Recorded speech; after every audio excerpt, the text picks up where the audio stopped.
Landak ingat pada cairan hangat yang tersentuh jari-jari tangannya ketika dia memperhatikan wajah patung itu.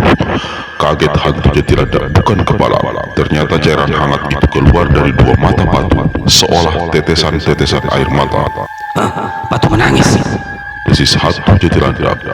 Baru saja hantu Jati Landak selesai membatin, tiba-tiba dalam gelapnya malam terdengar suara tawa Gelap.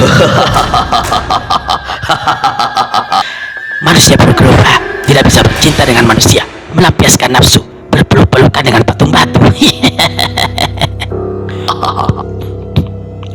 Di dalam kamar yang diterangi dua obor itu, di atas tempat tidur kayu tergeletak melentang seorang perempuan. Wajahnya yang cantik tertutup oleh keringat serta kerenyit menahan sakit. Dari mulutnya terus-menerus keluar suara erangan. Tingkah desau napas yang membersih dari hidung. Perempuan ini memiliki perut besar luar biasa, tertutup sehelai kain rujatan terbuat dari rumput kering. Ketika pandangannya membentur sosok nenek dukun beranak yang hendak menolong melahirkannya, dua mata perempuan itu membeliak besar. Dari mulutnya keluar suara gerangan seperti suara gerangan babi hutan. Dua bangka bertupa, siapa kau? Lahambalang, suami perempuan yang hendak melahirkan itu cepat mendekat dan berkata, Wahai istriku, Loh Mintari, nenek Lahumuntu ini, dia dukun beranak yang akan menolong melahirkan. Menolong aku melahirkan. Sepasang mata perempuan di atas ranjang kayu semakin membesar dan wajahnya bertambah beringas. Siapa yang akan melahirkan? Aku tidak akan melahirkan. Tenanglah Mintari, orang akan menolongmu. Aku tidak akan melahirkan. Aku tidak butuh pertolongan. Tidak akan ada bayi yang keluar dari perutku. Tidak akan ada bayi yang keluar dari rahimku. Kau dengar wahai Lahambalang? Kau dengar nenek buruk dukun beranak celaka? Habis membentak seperti itu, Luh Mintari tertawa panjang.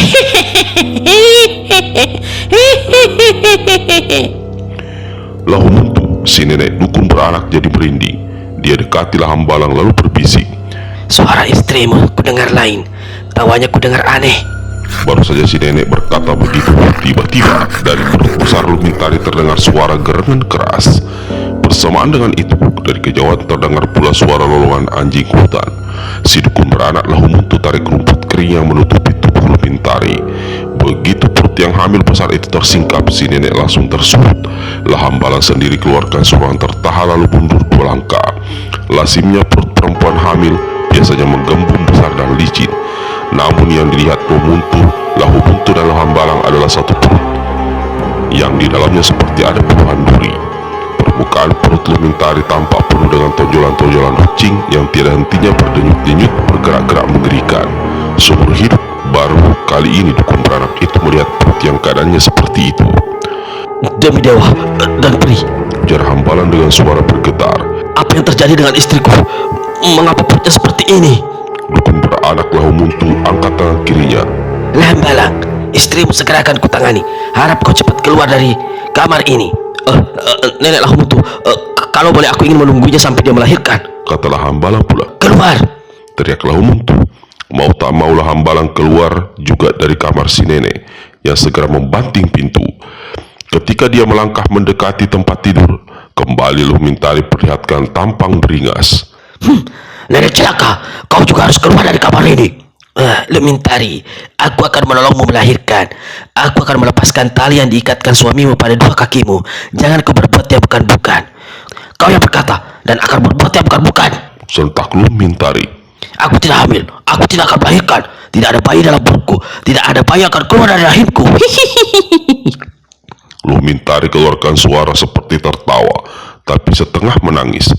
Tenang Luh Mintari, kau jelas habis besar dan siap melahirkan. Kau akan melahirkan seorang bayi hasil hubunganmu sebagai suami istri dengan Hambalang. Si nenek lalu dekati tempat tidur. Dengan hati-hati dia lepaskan ikatan tali pada dua kaki Luh Mintari.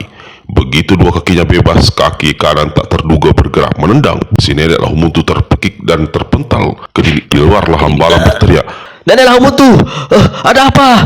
Lahumuntu usap-usap perutnya yang berusaha kena tendangan. Tidak apa-apa, Lahambalang, kau tidak usah khawatir. Lalu si nenek memandang pada Luh Mintari dan berkata, sebagai dukun, aku berkewajiban menolongmu melahirkan. Apapun yang akan keluar dari rahimmu, aku tidak peduli. Lalu dengan cepat si nenek kembangkan dua kaki Luh Mintari. Dengan dua tangannya dia kemudian menekan perut perempuan itu. Luh Mintari meraung keras. Di dalam perutnya kembali terdengar suara menggereng. Di kejauhan lagi-lagi terdengar suara lolongan anjing hutan. Jangan satu perutku nenek celaka. Pergi kau. Si nenek dukun beranak tidak pedulikan hardikan Lumintari. Dua tangannya terus menekan perut perempuan itu. Semakin kuat Lumintari menjerit keras. Lalu terdengar suara robek besar. Bersamaan dengan itu ada suara tangisan kecil seperti suara tangisan bayi, tapi anehnya disertai suara gerengan halus. Lalu Muntu terpekik ketika ada suara benda melesat menyambar perutnya. Nenek ini mundur terhuyung-huyung.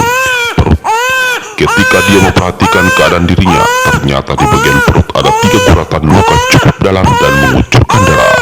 Dari sudut kamar terdengar suara tangisan bayi aneh. Di atas ranjang kayu sosok Lumintari tidak bergerak sedikit pun.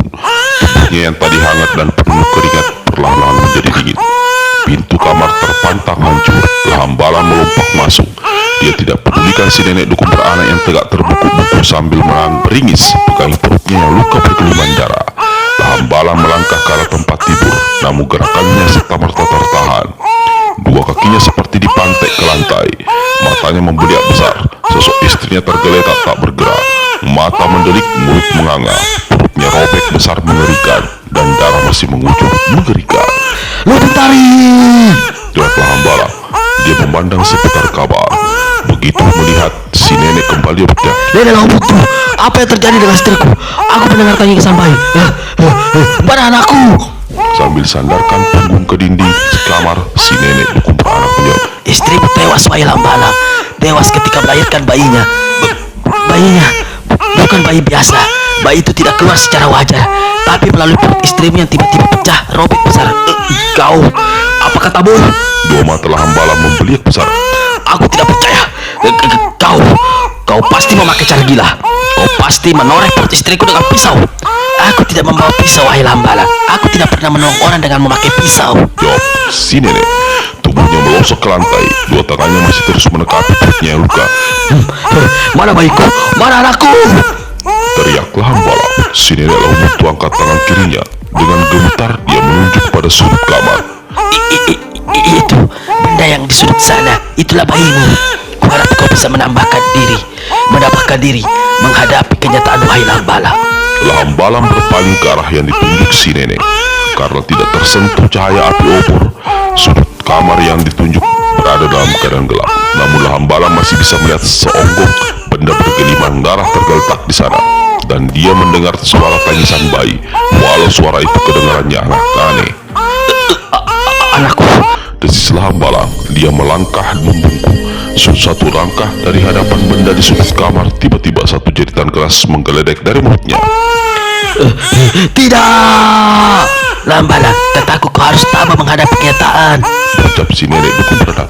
Tidak, Teriak Lahambala sekali lagi. itu bukan bayiku, itu bukan anakku. Lambala, betapapun kau tidak mau mengakui, itu bukan anakmu, bukan bayimu, tapi itulah kenyataan yang keluar dari perut istrimu. Kata Muntu pula. Lahambala tekapkan dua tangannya ke muka lalu menggerut keras. Di sana dia di sudut yang kegelapan terdengar suara tangisan bayi aneh karena disertai suara menggereng halus. Sosok yang menggeletak masih berlumuran darah di sudut kamar itu memang satu sosok menyerupai bayi kecil, tapi sekejur permukaan tubuhnya mulai dari kepala sampai ke kaki dipenuhi duri-duri aneh berwarna kecoklatan. Lambala, itu anakmu, itu bayimu. Jangan biarkan dia kedinginan di sudut kamar itu. Lalu Muntu si Utkun anak berucap. Sekujur tubuh Lahambala bergetar. Mulutnya mengucapkan sesuatu tapi tidak jelas kedengaran apa yang dikatakannya. Lambalang, ambil anakmu, dukung bayimu itu. Lahambala pejamkan dua matanya. Tenggorokannya turun naik, sesungguhkan menahan tangis. Dua tangannya terkepal kencang. Apa yang terjadi dengan kami, wahai istriku Lumintari? Nasibku, nasib anak kita. Apa semua ini karena kau melanggar larangan? Karena sebenarnya sebagai seorang peri, kau tidak boleh kawin dengan manusia biasa. Kalau ini memang satu kutukan, sungguh kejam dan jahat. Tiba-tiba Lahambala berdiri, bangkit berdiri. Mukanya kelihatan menjadi sangat mengerikan. Dadanya bergumul naik. Dua tangannya mengepal semakin kencang hingga mengeluarkan suara bergeretakan. Satu teriakan dahsyat kemudian keluar dari mulutnya. Wahai para peri dari atas langit, kalau ini kutukan dari kalian, mengapa istriku yang kalian bunuh? Mengapa bayi tak bersalah ini yang kalian bikin cacat?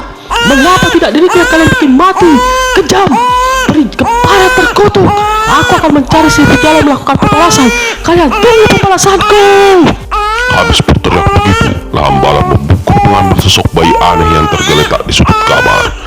Lalu dia lari keluar bangunan, sama seperti gila sambil lari tiada henti-henti dia berteriak. Ini bukan anakku, ini bukan bayiku. Kalian menukar bayiku dengan mayat celaka ini. Peri jahat, peri jahanam, tunggu pembalasanku.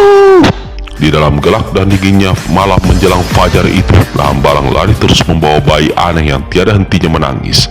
Lelaki itu baru hentikan larinya ketika didapatkan dirinya tahu-tahu telah berada di ujung sebuah tebing. Di depannya menghadang satu jurang lebar. Di kejauhan terbentang satu lautan luas. Di sebelah timur, langit mulai terang tanda sang surya siap memunculkan diri. Ini bukan bayiku, ini bukan anakku. Para peri atas langit, tunggu pembalasanku. Dengan tubuh bergetar dan basah oleh keringat, Lahambalang angkat bayi bergeliman darah dan penuh duri aneh itu. Sang bayi menangis keras. Di kejauhan seolah datang dari tengah laut terdengar lolongan seperti lolongan anjing hutan. Didahului teriakan keras dan panjang, Lahambalang yang seolah sudah kerasukan setan itu lemparkan bayi di tangan kanannya. Bayi malang itu melesat jauh ke udara, lenyap dari pemandangan seolah menembus langit. Lahambalang pandangi tangannya yang berlumuran darah, lalu menatap ke langit. Untuk menjelasnya mengenai peristiwa lahirnya bayi aneh ini, harap baca serial Yerusalem berjudul Hantu Jatilandak ada di channel ini. Lahambalang lari laksana dikejar setan, walau sekujur tubuhnya telah mandi keringat dan tenaganya hampir terkuras. Namun dia lari terus. Dalam dukungannya terbujur sosok Lumintari yang telah menjadi mayat, mulai kaku dan dingin. Walau telah berkurang, namun masih ada darah yang mengucur dari luka besar di perut perempuan malang ini. Di satu kawasan berbukitan berbatu-batu, Lahambalang mulai terhuyung. Nafasnya menyengat panas di tenggorokan dan dadanya menggemuruh sesak. Dalam keadaan seperti itu, dia masih juga terus berlari. Dia berusaha mencapai puncak bukit batu itu. Tapi ketika satu tonjolan batu menyandung kaki kirinya, tak ampun lagi Lahambalang terguling jatuh. Dengan sosok istrinya masih dalam dukungan, lelaki ini menggelinding belasan tombak ke bawah bukit lalu terhampar di samping sebuah batu besar. Lahambalang mengeram pendek lalu bangkit dan duduk. Mayat istrinya diletakkan di pangkuan. Dia memandang bergelih. Lumintari istriku, di mana aku jatuh, disitulah tempat perpisahan kita. Mungkin ini satu petunjuk. Agaknya di sini aku harus menyemayamkan dirimu. Wahai Lumintari, tubuh kasar kita boleh berpisah, tapi rasanya mungkin tak akan lama. Kau menunggu, aku akan menyusulmu. Tunggu aku di alam roh, wahai istriku. Dengan hati-hati, Lahambalang dudukkan mayat istrinya di tanah, tersandar ke batu besar di belakangnya. Air mata mengucur membasahi dua pipinya yang cekung dan penuh brewok meranggas. Berkali-kali dia mengusap rambut Lumintari. Berkali-kali pula dia menciumi wajah perempuan itu. Oh, kalau tadi sekujur tubuhnya letih seolah tidak bertulang lagi. Namun saat itu, tiba-tiba seperti mendapat satu kekuatan, Lahambalang melompat ke atas batu. Dengan dua telap tangan terkepal dan diacungkan ke langit, dia berteriak, Para peri di atas langit, untuk semua apa yang telah kalian lakukan atas diriku, atas diri istriku, dan atas diri anakku, aku bersumpah untuk melakukan pembalasan. Aku bersumpah kutuk jahat akan jatuh atas negeri atas langit dan semua peri yang ada di sana. Begitu Lahambalang selesai berteriak, mendadak di atas langit terdengar suara menggelegar, disertai berkiblatnya satu cahaya putih yang menyambar ke bawah. Satu hawa yang sangat dingin menyapu ke arah batu di mana Lahambalang berdiri. Lelaki ini terpental dari atas batu lalu terjatuh terguling-guling ke kaki bukit. Untuk berapa lamanya hawa dingin masih menyusup sekitar batu besar di dekat mana sosok mayat Lumintari berada. Demikian dingin dan anehnya hawa dingin yang turun dari atas langit itu, semua benda cair yang ada di tempat itu menjadi beku. Semua benda menjadi tegang kaku, berubah untuk menjadi kelabu kehitaman. Selagi hawa dingin luar biasa membuncah begitu rupa, tiba-tiba ada satu benda biru meluncur dari atas langit sebelah selatan. Benda ini berputar-putar beberapa kali di atas bukit batu sebelum melayang turun mendekati batu besar di mana sebelumnya lah hambalan tegak meneriakkan sumpah dan kutunya. Wahai, benda biru itu mengeluarkan suara. Ternyata dia adalah sosok peri bunda yang mengenakan pakaian sutra biru panjang, menjela dan menebar bau harum semerbak. Mahkota kecil ditaburi batu-batu permata di atas kepalanya memantulkan sinar berkilauan. Wajah jelita sang peri kelihatan berubah ketika dia menatap ke arah batu besar dan memperhatikan sosok perempuan yang ada di belakang batu. Wahai, jangan-jangan peri telah keluar dan terlambat menurunkan hawa dingin pembendung bala itu. Bala yang ada hanya keras istrinya.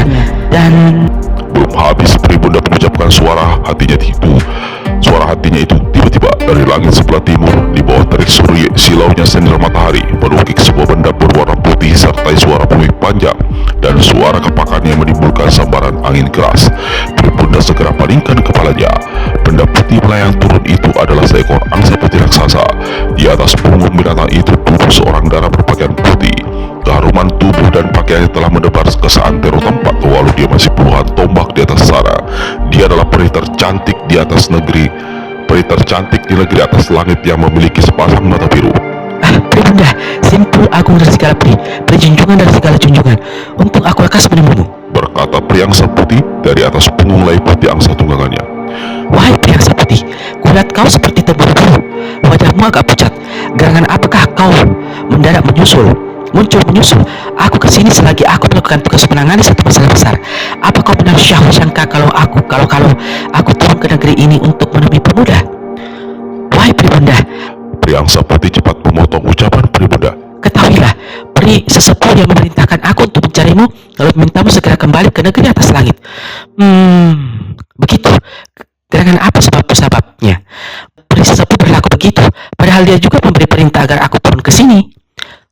Telah terjadi sesuatu di negeri atas langit. Jawab peri angsa putih. Telah terjadi sesuatu? Apa maksudmu peri angsa putih? Negeri dilanda musibah besar. Satu penyakit kulit menyerang semua penghuni atas langit. Lihat kulitku. Peri angsa putih ulurkan dua tangannya.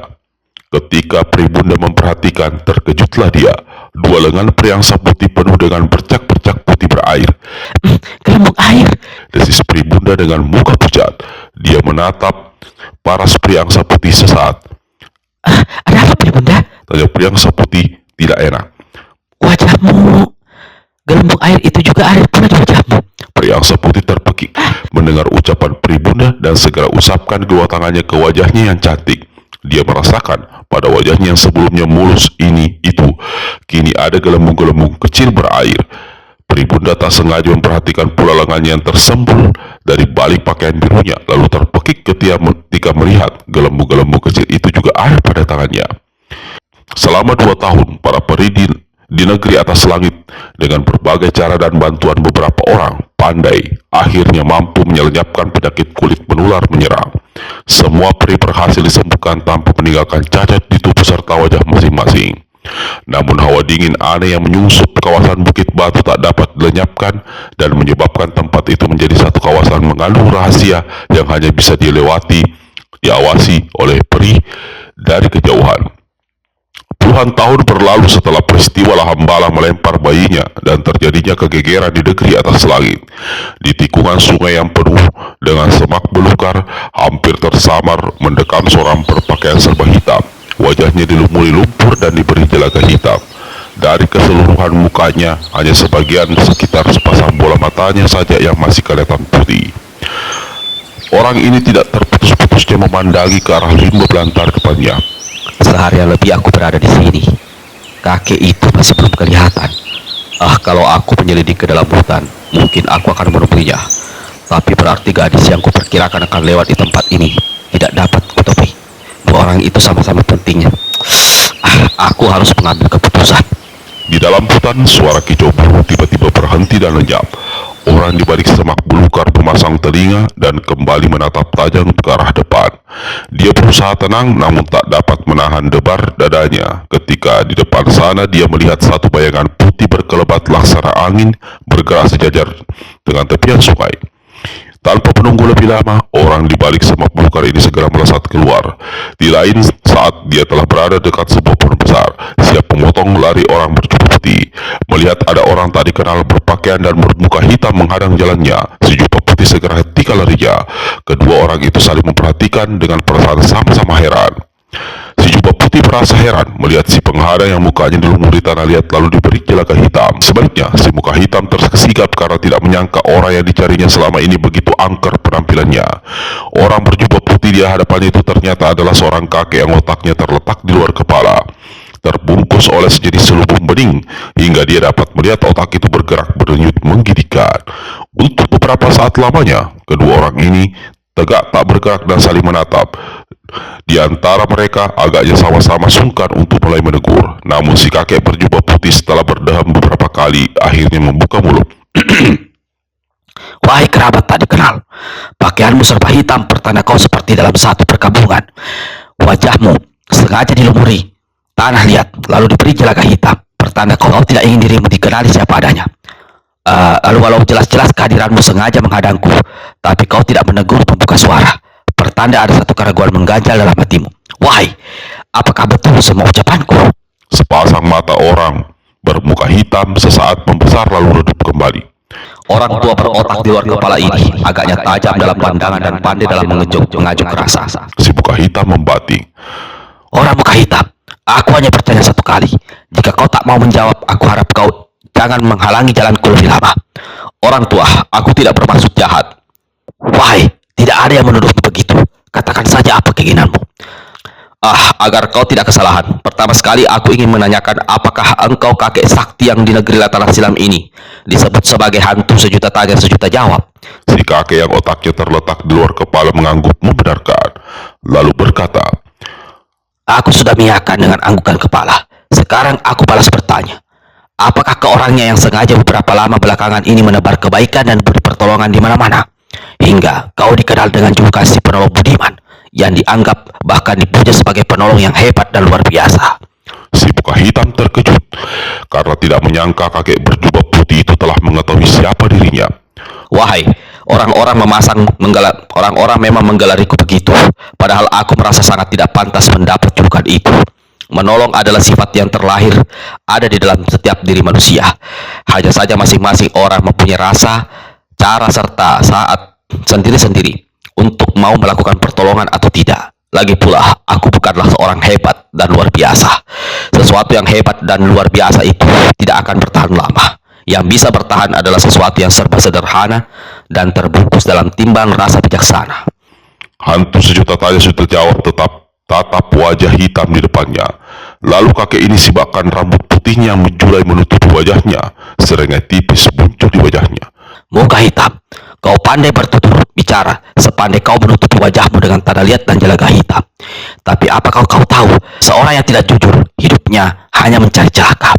Wahai, kejujuran bukan segala-galanya. Terkadang seseorang memang harus menjadi seekor burung merpati untuk menunjukkan ketulusan hatinya. Tetapi ada kalanya seseorang harus berubah menjadi secerdik ular untuk menyelamatkan dirinya dari orang lain. Jadi jika kau berniat untuk menanyakan siapa diriku, tak banyak yang bisa kuberikan sebagai jawaban. Sejak lama aku mencarimu, hanya saja baru kesampaian ini aku bisa menemuimu. Mohon maaf jika kau tidak berkenan dengan caraku. Sebagai orang yang dijuluki hantu sejuta tanya sejuta jawab, yang tahu sejuta masalah dan punya sejuta jawaban, ada hal yang ingin kutanyakan padamu. Wahai, aku bukan orang yang tahu segala-galanya. Seseorang yang menganggap dirinya tahu segala-galanya sama saja dengan mencari bencana, karena pengetahuannya itu akan menjadi bayang-bayang yang selalu mengejarnya sepanjang hidup.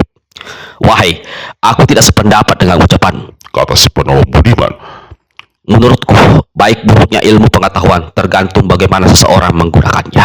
Si kakek tersenyum. Dalam hati dia berkata, Ucapan-ucapanku hanya untuk menguji. Ternyata dia memang seorang yang jujur, polos, dan punya sifat-sifat terus terang untuk mengatakan sesuatu yang tidak selalu benar. Wahai kerabat muka hitam, baiklah, aku menunggu. Apa gerangan yang hendak kau tanyakan kepadaku? Aku tengah mencari seseorang yang bernama Lajundai alias Lebahala, yang konon kini dianggap sebagai raja di raja segala hantu di negeri Latana Silam ini dan dijuluki hantu muka dua. Sebelum melakukan pencarian, ingin kutanyakan padamu, di luaran aku menyerap kabar bahwa hantu muka dua adalah muridmu. Apakah hal itu benar, wahai hantu sejuta tanya sejuta jawab? si kakek terdiam, usap lalu gelak mengekeh. Dunia luar penuh sejuta keanehan. Salah satu di antaranya adalah berita yang kau dengar itu. Hantu sejuta tanya sejuta jawab gelengkan kepala. Hantu Buka Dua bukan muridku. Aku bukan guru Hantu Buka Dua. Tidak pernah aku mengajarkan secuil ilmu pun padanya. Bagaimana hal itu terbersit dan tersebar di luaran setelah aku selidiki, ternyata adalah ulah perbuatan Hantu Buka Dua sendiri. Dia sengaja menebar kabar dengan maksud tujuan tertentu. Wahai, terima kasih kau telah memberi keterangan. Jika kelak aku bertemu dengan Hantu Buka Dua, aku tak akan bersikap ragu dan tak ada ganjalan bagiku untuk menghadapinya. Orang muka hitam, dari penampilan dan tutur bicaramu, aku melihat ada satu ganjalan hidup yang perlu teka-teki dalam dirimu. Jika kau tak bisa memecahkannya, kau mungkin akan mengakhiri hayat dalam keadaan kecewa penasaran. Hantu sejuta tanya sejuta jawab, penglihatanmu sungguh tajam, perasaanmu sangat dalam. Aku berterima kasih. Apakah kau mungkin memberikan satu petunjuk yang harus kulakukan? Kakek yang otaknya berada di luar batok kepala itu merenung sejenak. Lalu dia berkata, Sebelum matahari tenggelam, pergilah ke arah selatan. Jangan berhenti sekalipun kau harus menempuh perjalanan sekian hari sekian malam. Kau baru berhenti jika sampai di suatu kawasan bukit batu, di mana udara terasa dingin, walau sang surya bersinar terik pada siang hari. Jika aku sampai di tempat itu, apa yang harus kulakukan, wahai hantu sejuta tanya sejuta jawab? si kakek tersenyum. Tadi kukatakan, aku bukan manusia yang tahu segalanya. Lakukan saja apa yang kukatakan. Sampai di sana, mungkin kau akan mendapat petunjuk dari para dewa. Kalau begitu, sekali lagi aku mengucapkan terima kasih, Kata si penolong budiman seraya tundukkan kepala dan menjura. Ketika dia angkat kembali kepalanya, kakek jubah putih itu tidak ada lagi di hadapannya. Gagak hitam itu mengeluarkan suara menguik panjang, terbang berputar-putar di hutan jati lalu hinggap di cabang rendah sebuah pohon. Makhluk yang sekujur tubuhnya berwarna kuning serta ditumbuhi duri-duri coklat dan hanya mengenakan caur itu hentikan larinya. Memandang ke atas pohon, orang ini adalah hantu Jatilanda, manusia yang lahir dalam kutukan para peri karena ibunya Lumintari yang merupakan seorang peri, melanggar pantangan, kawin dengan hambalang seorang manusia biasa. Kakak kita itu, wahai, ada yang terasa aneh. Kata hantu Jatilanda dalam hati. Sejak pagi tadi kemana aku pergi, di sini dia muncul seperti sengaja mengikuti perjalananku. Apa mungkin kakek terenggiling yang bantu yang mengirimnya? Tidak boleh jadi. Kakek tak pernah memelihara itu. Wahai, pertanda apa ini sebenarnya? Pemuda itu memandang berkeliling, menduga-duga di mana dia berada saat itu. Mungkin aku harus kembali ke pulau menemui kakek di hutan lah hitam kelap. Gagak hitam di atas pohon kembali keluarkan suara muik, lalu binatang ini kepakar sayapnya, terbang ke pohon lain dan hinggap ke salah satu cabang. Dia memandang ke arah hantu Jatilanda seperti sengaja menunggu. Gerak-gerik burung ini lama-lama membuat hantu Jatilanda jadi kesal. Dia segera mematahkan satu ranting kecil, lalu dilemparkannya ke arah gagak hitam. Patahan ranting menancap di cabang pohon. Kalau gagak hitam tidak lekas bergerak terbang, ranting itu akan menancap tepat di tenggorokannya. Binatang ini terbang dan hinggap di pohon lain. Ternyata dia tidak terbang jauh dan hinggap diam, memandang ke arah hantu Jatilanda. Dalam kesalnya, hantu Jatilanda sudah punya niat untuk memburu burung itu dengan duri-duri coklat yang ada di tubuhnya. Namun selintas pikiran muncul dalam benaknya. Kau perhatikan, gagak itu selalu terbang ke satu arah, ke selatan. Setiap kuusik dia melarikan diri, tapi tidak terbang jauh, hingga ke pohon memandang aneh padaku. Kalau saja dia bisa bicara. Gagak di atas pohon menguik keras lalu melesat ke pohon lain. Terbang lagi, tetap ke arah selatan. Kata hantu Jatilanda sambil memperhatikan. Jika aku menuju ke pulau, berarti arah yang kutempuh adalah arah perlawanan. Ke utara, akan kucoba lari ke utara. Apa yang akan terjadi? Habis berkata begitu, hantu Jatilanda balikkan tubuhnya, pura-pura lari ke jurusan utara. Burung gagak hitam menguik lagi, lalu melesat terbang melintas dengan hantu Jatilanda di depan hantu Jatilanda. Demikian terus berulang kali. Ketika akhirnya pemuda bertubuh kuning dengan duri-duri mengerikan itu hentikan larinya, burung gagak tadi melesat ke pohon di sebelah kanan dan hinggap di salah satu cabangnya. Hantu Jatilanda memperhatikan.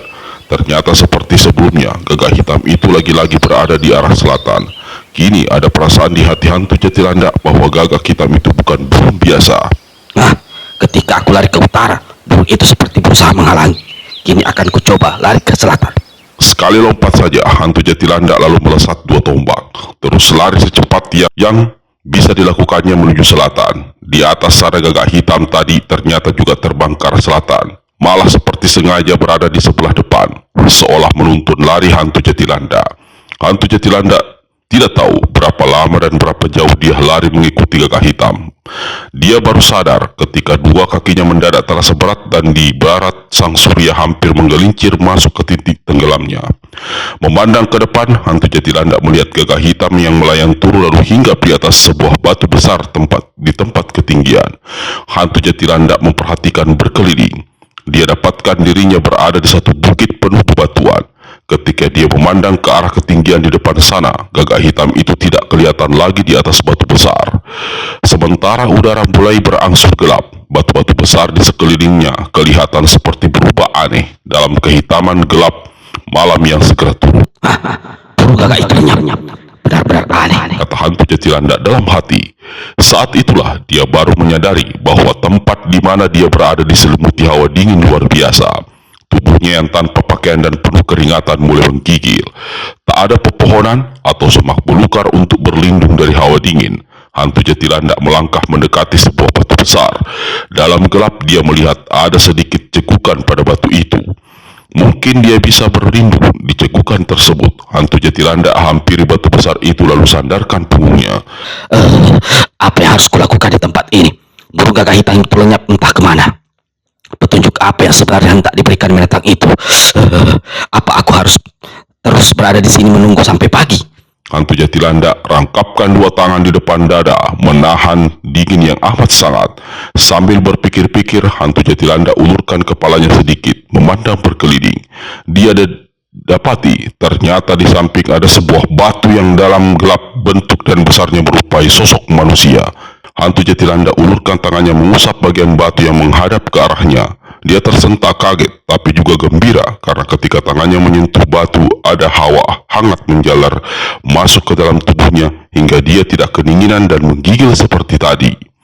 Dari hanya memegang bagian belakang batu itu, hantu Jatilandak alihkan pandangannya ke depan. Jari-jarinya mengusap kian kemari.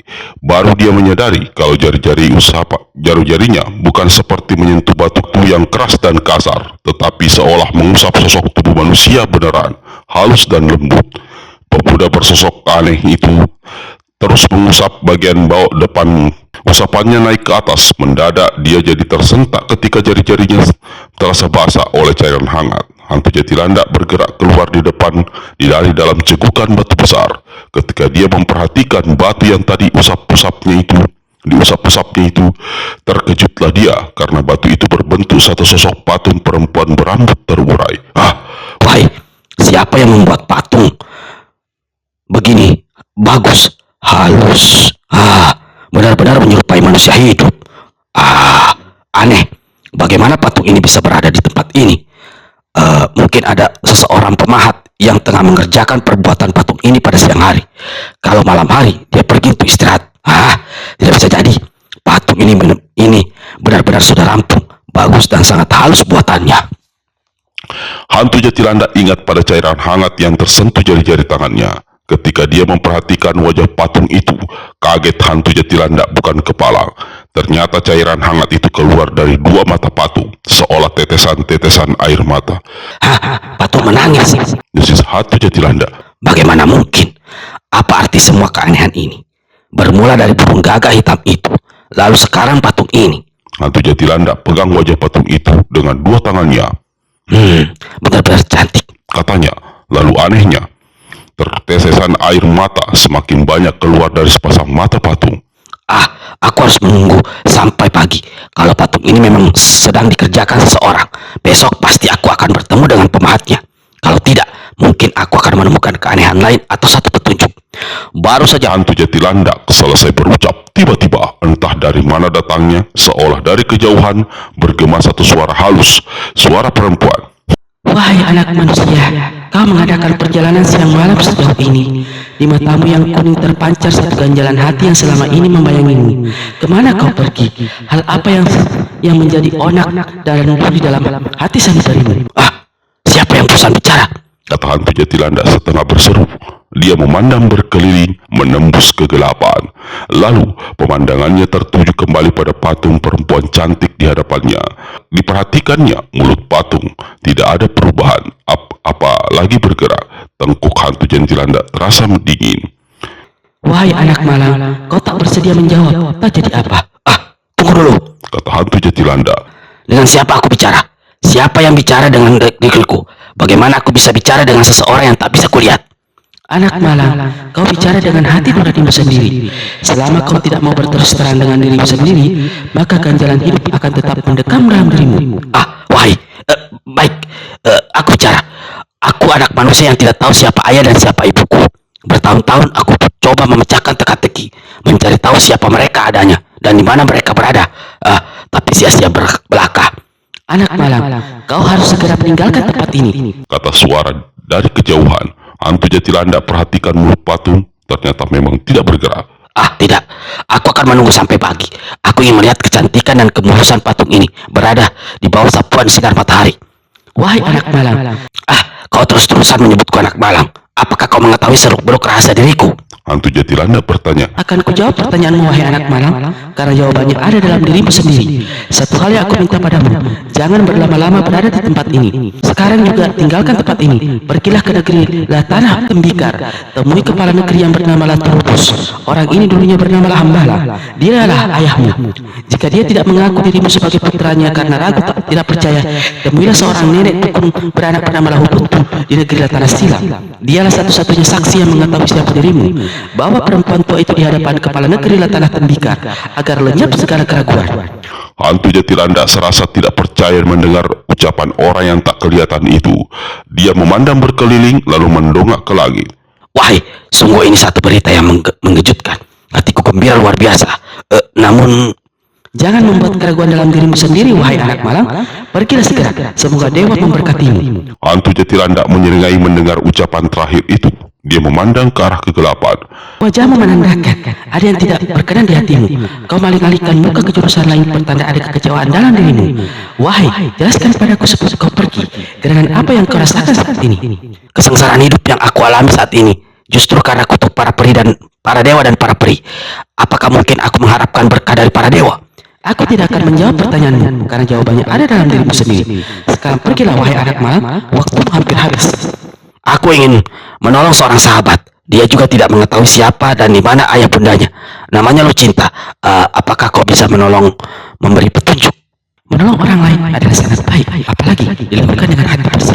Tetapi jika hal itu berada di luar jangkauan kita, mengapa harus mempersulit diri, sementara diri sendiri diselubungi berbagai kesulitan? Berkah para dewa juga akan turun pada diri sahabatmu itu. Dia kelak akan mengetahui siapa ibu dan ayahnya. Wahai, jangan berada lebih lama di tempat ini. Pergilah, aku melihat tanda-tanda kurang baik. Hantu Jatilandak pandangi patung batu di hadapannya. Suara itu memang datang dari kejauhan dan mulut patung sejak tadi diperhatikannya sedikit pun tidak bergerak. Tapi ada rasa percaya dalam diri pemuda ini bahwa yang barusan bicara padanya adalah patung perempuan itu. Aku akan menguji, kata hantu Jatilandak dalam hati. Lalu dengan hati-hati ditempelkan pipinya yang duri ke pipi patung perempuan itu seraya berbisik. Patung batu, kau bukan saja cantik, tetapi juga baik. Aku tidak menganggapmu patung. Bagiku kau adalah manusia hidup. Jika saja aku memang pernah punya ibu, aku ingin ibuku secantik dan sebaik dirimu. Aku pergi sekarang. Selamat tinggal. Jika ada kesempatan, aku pasti akan menemuimu lagi di tempat ini. Sekonyong-konyong, ada detak aneh di bagian dada patung. Lalu dari dua mata patung itu mengalir deras tetesan air mata. Sepasang mata hantu Jatilandak membesar. Wahai, berarti dia mendengar. Paling tidak, patung ini mengerti apa yang aku ucapkan. Aku yakin dia juga tadi yang bicara secara aneh padaku. Baru saja hantu Jatilandak selesai membatin, tiba-tiba dalam gelapnya malam terdengar dua suara tawa bergelak. Satu suara tawa lelaki, satu lagi suara tawa perempuan. Manusia buruk rupa. Manusia buruk rupa tidak bisa bercinta dengan manusia, melampiaskan nafsu, berpeluk-pelukan dengan patung batu. Kita tinggalkan sementara hantu Jatilandak dan patung menangis di bukit berbatu-batu itu. Kita ikuti dulu perjalanan pendekar Setuduh Sableng dan dua temannya, yaitu si bocah konyol naga kuning dan kakek bau pesing si setan ngompol.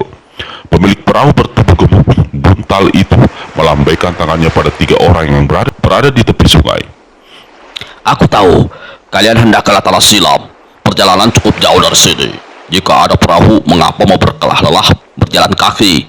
Dengan perahu kalian bisa sampai lebih cepat. Bagaimana kerbau buntal itu tahu kita hendak ke Tanah Silam? Tanya Wiro pada dua temannya, Naga Kuning dan si setan ngompol. Di atas perahu, si gemuk kembali berseru. Aku pernah melihat kalian bertiga di negeri Latala Silam. Bukankah kalian orang-orang gagah yang kabarnya datang dari negeri 1200 tahun mendatang? Wahai, jika kalian mau naik perahuku, biar tidak dibayar pun aku mau. Aku merasa bangga bisa membawa orang-orang hebat seperti kalian. Kalau tidak dibayar, memang lumayan juga. Kata Naga Kuning. Dengan naik perahu, bisa mengurangi kencingku. Berarti menghemat air yang ada dalam tubuhku. Kata si setan ngompol sambil senyum-cium. Lalu bersama Naga Kuning, dia mendahului naik ke atas perahu. Wiro masih tegak di tepian sungai memperhatikan pemilik perahu itu sejenak. Hei, kau memilih jalan kaki atau bagaimana? Seru Naga Kuning. Akhirnya, pendekar 212 menyusul masuk ke dalam perahu. Sepanjang perjalanan, pemilik perahu yang mengaku bernama Labuntalan itu tidak henti-hentinya berceloteh. Menurutnya, orang senegeri Latala Silam mulai mengenal Wiro dan kawan-kawannya sejak tubuh mereka masih melupakan sosok-sosok Katai. Orang di Latala Silam mulai mengenal kalian bertiga setelah terjadi baku carok, perkelahian hidup mati antara Lahopen dengan Lakasipo di tanah lapang. Kata Labuntalan pula, baca serial bersambung berjudul Bola-Bola Iblis ada di channel ini. Sambil bercerita, pemilik perahu itu terus saja mendayung. Diam-diam Wiro memperhatikan. Sekali dayungnya di kayu, perahu melesat sampai beberapa tombak ke depan. Padahal saat itu mereka melawan arus. Murid yang Sintoganda mempunyai kesan bahwa Labuntalan mengayuh perahunya bukan cuma mengandalkan tenaga kasar dan tenaga luar. Agaknya si gendut satu ini memiliki tenaga dalam tidak rendah. Aku menaruh curiga. Jangan-jangan dia bukan tukang penyewa perahu biasa.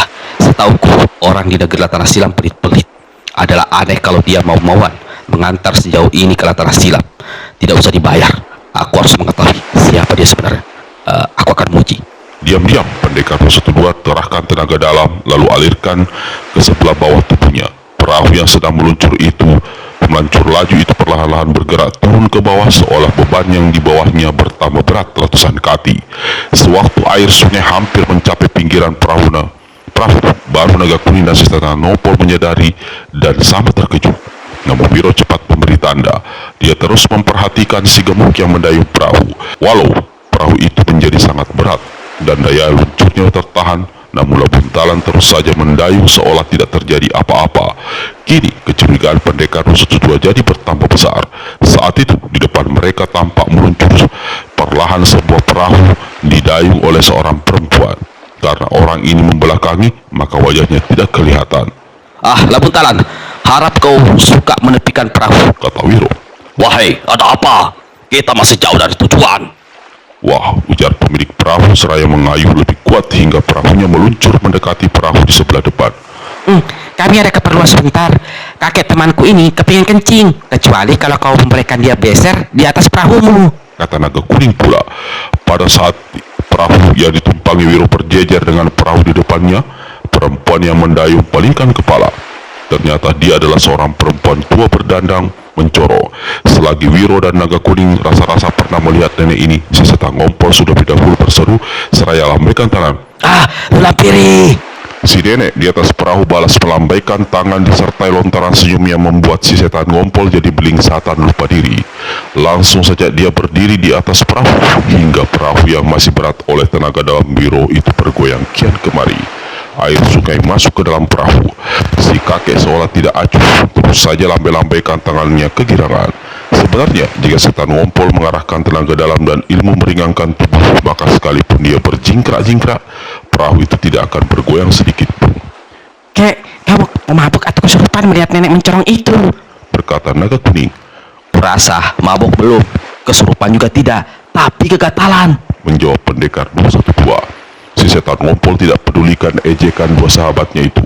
Sambil terus lambaikan tangan dan senyum-senyum, dia berkata, Lu lampiri, nenek cantik bertubuh montong. Ku cari-cari belum sempat bertemu. Tahu-tahu kini kau muncul sendiri seolah di antara malaikat. Bukan main, kau tambah cantik saja. Kulitmu tambah putih seperti berkilau. Si kakek leletkan lidahnya sambil geleng-geleng kepala. Matanya yang jerap berputar-putar. Wahai kakek-kakek dari negeri 1200 tahun mendatang, apa kau tega membiarkan aku kedinginan seorang diri dalam perahu ini? Wahai, malah tahan aku mendengar ucapanmu, sahabatku cantik. Si setan ngompol kedipkan matanya, lalu berpaling pada Wiro dan Naga Kuning. Rezeki besar ini tidak boleh dilewatkan. Kawan-kawan, aku terpaksa meninggalkan kalian. Aku mau pindah perahu. Berdempet-dempetan dengan kalian di perahu ini, gerah rasanya. Daripada semaput, lebih baik aku pindah ke perahu nenek cantik itu. Kakek sialan. Makin Naga Kuning. Si setan ngompol siap hendak melompat, tapi celananya digait jari-jari Naga Kuning hingga merosot ke bawah. Kalau tidak lekas kakek ini pegangi celananya, auratnya akan tersingkap jelas depan belakang. Seberang sana, si nenek tertawa cekikikan melihat kejadian itu. Anak kurang ajar, kau mau tendang. Sentak setan ngompol sambil menahan kecinya. Kek, apa kau lupa ucapan Lakasipo? Wiro cepat menegur. Weh, ucapannya yang mana? Tanya si kakek. Lakasipo pernah menerangkan, nenek itu pernah kawin dengan entah 10 entah 11 laki-laki. Semua suaminya menemui ajal. Kau mau ikut-ikutan mati? Anak tolol, memangnya aku mau kawin sama nenek itu?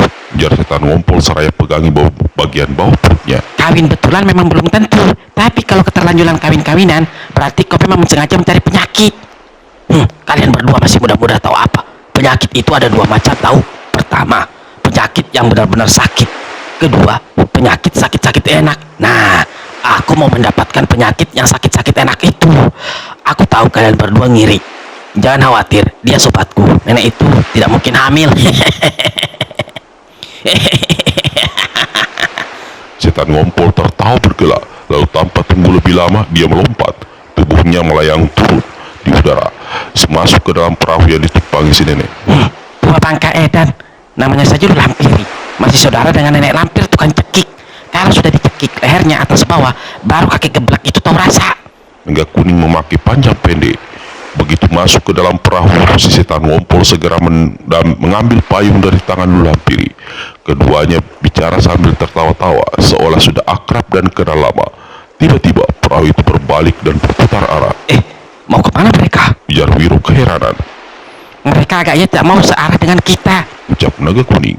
Ketika berpapasan, si setan ngompol tempelkan 2 jari tangan kanannya ke bibir, lalu dilayangkan ke depan. Silakan meneruskan perjalanan. Tunggu aku di lataran silam. Aku mau mencari penyakit enak-enak. Benar-benar kakek geblak. Sungut Wiro. Biarkan saja. Kalau belum kena batunya, dia belum kapok. Biar kita meneruskan perjalanan ke lataran silam. Wiro berpaling ke haluan. Astaga, si gendut itu lenyap. Naga Kuning kaget besar. Dia memutar kepala. Pemilik perahu bernama Labuntalan yang tadi duduk di sebelah belakang mereka tak ada lagi di atas perahu. Pendayung itu juga ikut lenyap. Sementara itu perahu perlahan-lahan miring ke samping. Air masuk dari samping sebelah kanan. Ini perahu berlubang besar. Ujar Pendekar 112 sambil meraba dengan kaki kanannya. Pasti ulah si gendut. Pasti pekerjaan si gendut celaka itu. Aku memang sudah curiga sebelumnya. Tak bisa kuduga siapa dia sebenarnya. Naga Kuning, kita harus segera tinggalkan perahu ini sebelum karam. Sungai ini cukup dalam. Wiro dan Naga Kuning kerahkan tenaga ilmu meringankan tubuh. Pada saat perahu itu amblas ke dalam sungai, keduanya telah melesat di udara melompat ke tebing sungai. Naga Kuning dengar, kalau si gendut pemilik perahu itu musuh dalam selimut. Aku khawatir, jangan-jangan nenek berdandang mencorong itu sama belangnya. Berarti sahabat kita si setan ngompol berada dalam bahaya. Bahaya apa?